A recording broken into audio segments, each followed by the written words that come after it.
Something that you've actually put out there now for a couple, maybe a couple and a half albums, is this idea of a more sort of synthesized drum sound. I mean, what is your philosophy around? It seems like there's an irony there that you love all this analog stuff, and yet there's some very overt electronic drum sounds you use. Yeah, on the two songs that were pulled off of Corporate America, those were both sampled. Mm-hmm. Didn't Mean to Fall in Love and You Gave Up on Love. The Someone was actually replaced. That's actually got an acoustic snare. Okay. But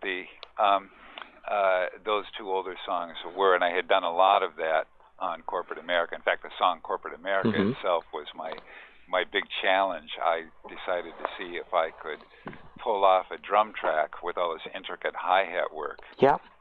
With a sequencer. Mm-hmm. And I actually did that track. And then I tried it out on a drummer and a producer that had done a lot of, a real producer, mm-hmm. some hit songs. And I played the track for them, and I asked them what they thought of the drum track. And they asked who played it. And I said, well, it was a sequencer. And neither one of them thought it was a sequencer. Yeah. So I based on that, I decided to go ahead and I did a lot of that album mm-hmm. with a sequencer, not all of it. But Heaven on Earth as well, right? No, it's half and half. Okay. What I like to do is I like to mix them. I like to have I prefer an acoustic snare, and cymbals are always better live. So I have my setup never changes. I have a very unusual method for recording cymbals. Mm-hmm. Without getting too technical on you, I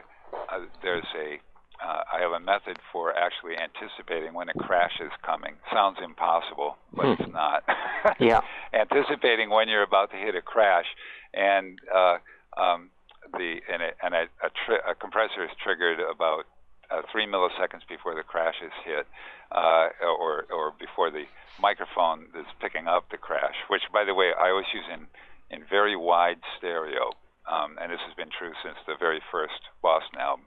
I don't do that two mics in the middle thing. I've always done exactly what they tell you not to do. I put the mics as far apart away from the drum kit as I can. Yeah.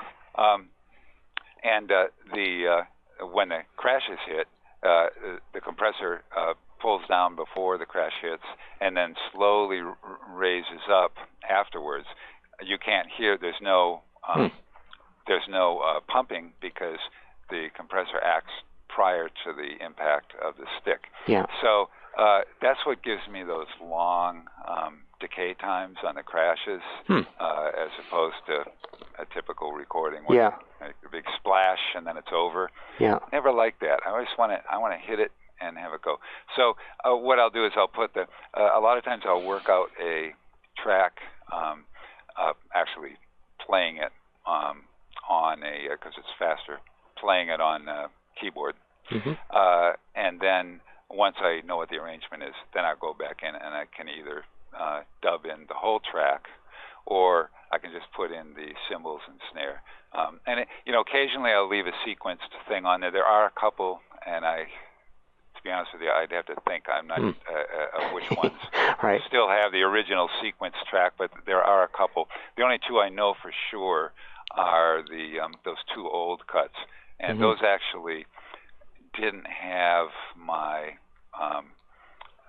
snares. In other words, what I ended up doing after making that recording was I very carefully sampled a collection of snares with a wide range of hits. Yeah. So even on it would actually be very hard for me to find out which ones were the sampled ones and which ones were the live played ones, because in both cases you can't find it.